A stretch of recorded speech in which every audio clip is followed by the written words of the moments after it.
बिस्मिल्लाहिर्रहमानिर्रहीम। आज पार्लियामेंट में कौमी असम्बली और सेनेट में अपोजिशन जमातों पर मुश्तमिल सारी पार्टियों की एक अहम मीटिंग हुई।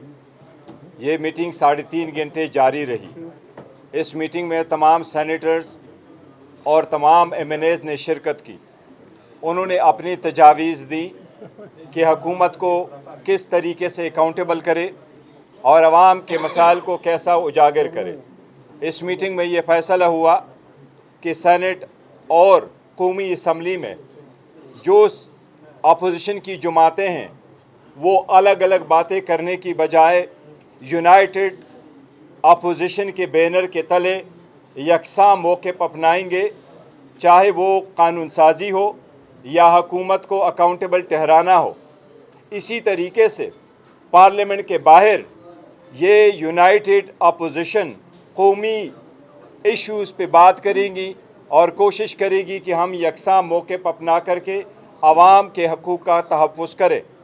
हम कोशिश करेंगे, ये फ़ैसला हुआ है कि सारे कौमी इश्यूज़ पे बशमूल आज़ाद अदलिया के, कश्मीर के इशू, सूबे के इशू हों, लॉ एंड ऑर्डर सिचुएशन हो, दहशत गर्दी हो या मुल्क को दरपेश जो महंगाई है या पाकिस्तान के बैरूनी ममालिक से जो ताल्लुकात हैं, जो फैक्ट साइन हो रहे हैं, जो अभी तक पार्लियामान नहीं आए, इन सब पे इंशाअल्लाह ताला, और जिस तरीके से मौलाना साहब ने कहा असीरान पे, हम सब सियासी और अवामी इशू पे इंशाअल्लाह ताला यकसा मौक़िफ़ अपनाएंगे।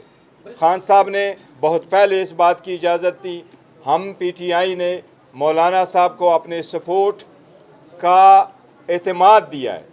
हम इंशाअल्लाह ताला इसको आगे लेके जाएंगे और मुल्क और कौम और जमहूरियत की मजबूती के लिए इंशाअल्लाह ताला हम इस अपोजिशन को इस्तेमाल करेंगे। बिस्मिल्लाहिर्रहमानिर्रहीम।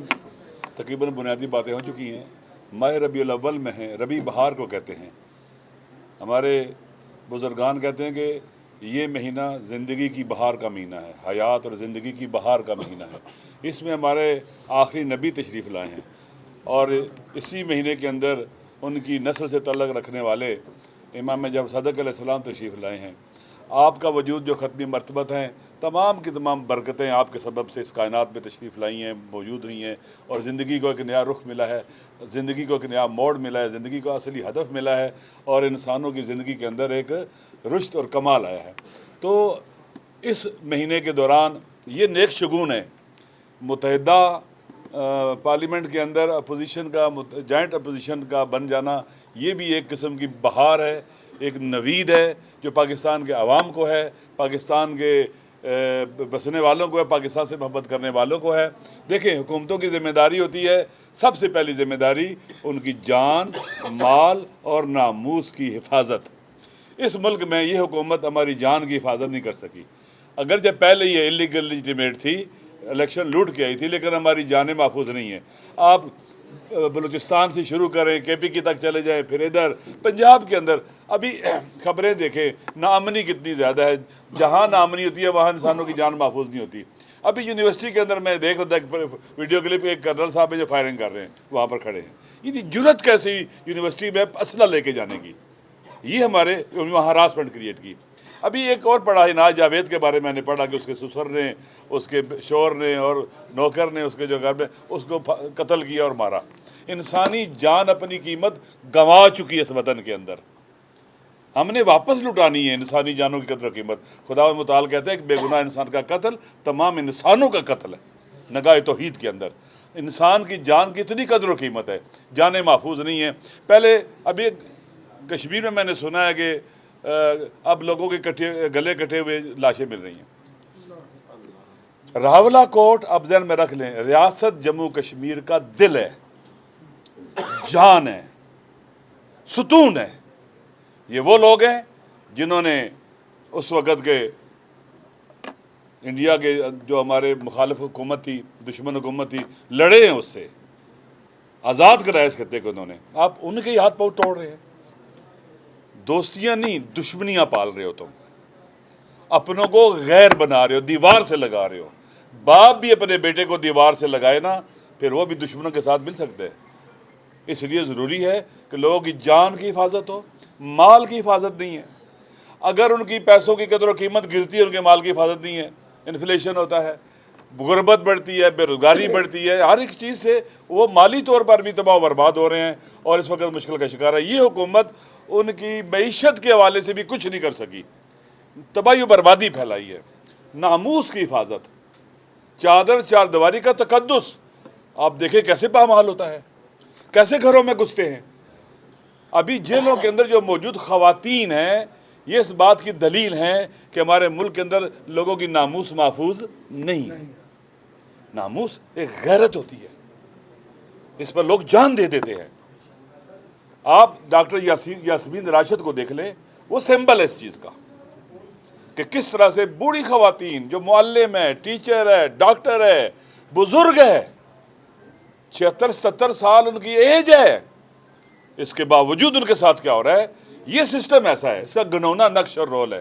اور ابھی آخری جو انہوں نے عمران خان صاحب کے ساتھ کیا، عمران خان صاحب کے بارے میں کورٹ نے کہا، سپریم کورٹ نے، سب سے بڑی عدالت نے کہا کہ ان کو شفا اسپتال لایا جائے، انٹرنیشنل ہاسپٹل کے اندر، ان کے وہاں پر کیا اسے کہتے ہیں کہ آزمائش ہو، ان کا ٹریٹمنٹ کیا جائے.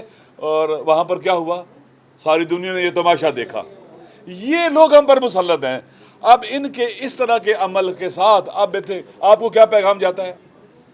جب بھی ملک کے اندر حکمران بڑے لوگ قانون کو پاؤں تلے روندیں، اس کا مطلب یہ کہ قانون اپنی حرمت کھو چکا ہے. آپ لوگوں کو ٹیچ کر رہے ہو، لوگوں کو پڑھا رہے ہو، لوگوں کو راستہ دکھا رہے ہو کہ قانون کو پاؤں تلے روندنا، سپریم کورٹ کے آرڈر کی توہین کرنا، اس کو ہوا میں پھاڑ کے پھینک دینا، یہ مسئلہ ہی نہیں ہے. آپ بھی کر سکتے ہو. یہ ٹیچ کرے لوگوں کو لا قانونیت، عدلیہ کے خلاف بغاوت تم ٹیچ کر رہے ہو. اس لیے میرے خیال میں یہ الائنس جو ہے انشاءاللہ العزیز، جو جائنٹ اپوزیشن بنی ہے، ان تمام حوالوں سے جو مولانا صاحب نے کیے ہیں، جو خان صاحب نے کیے ہیں، ہر حوالے سے انشاءاللہ ہم کوشش کریں گے اور اپنے وطن کو واقعاً دوبارہ اس مرگ کی نکال کر زندگی اور حیات کی طرف لائیں گے اور بہار زندگی لائیں گے انشاءاللہ. صاحب ایک عام تاثر یہ ہے کہ عمران خان صاحب صوبوں کے حق میں ہیں، نئے صوبوں کے حق میں ہیں، جبکہ مولانا صاحب کہہ رہے ہیں کہ نئے صوبے نہیں بننے چاہیے، انتخاب ہو چکا ہے. تو کیا آپ نے نئے صوبوں، عمران خان صاحب کے بارے میں تاثر یہ ہے کہ وہ نئے صوبوں کے حق میں ہیں جبکہ مولانا صاحب کہہ رہے ہیں کہ نئے صوبے نہیں بننے چاہیے؟ نہیں دیکھیں، وہ مولانا صاحب نے بھی اس کا ذکر کیا، وہ یہاں پر موجود ہیں. ہم پرائمریلی یہی کہتے ہیں کہ دیکھو، سب سے پہلی بات یہ ہے کہ ہمارا یہ موقف ہے کہ اس پارلیمان نے بڑی ڈسپیوٹڈ قسم کی، کنٹروورشل قسم کی لیجسلیشن کی ہیں. اس ایوان کے پاس یہ استحقاق نہیں ہے کہ اس قسم کے ڈسپیوٹڈ ایشو کو لے لیں.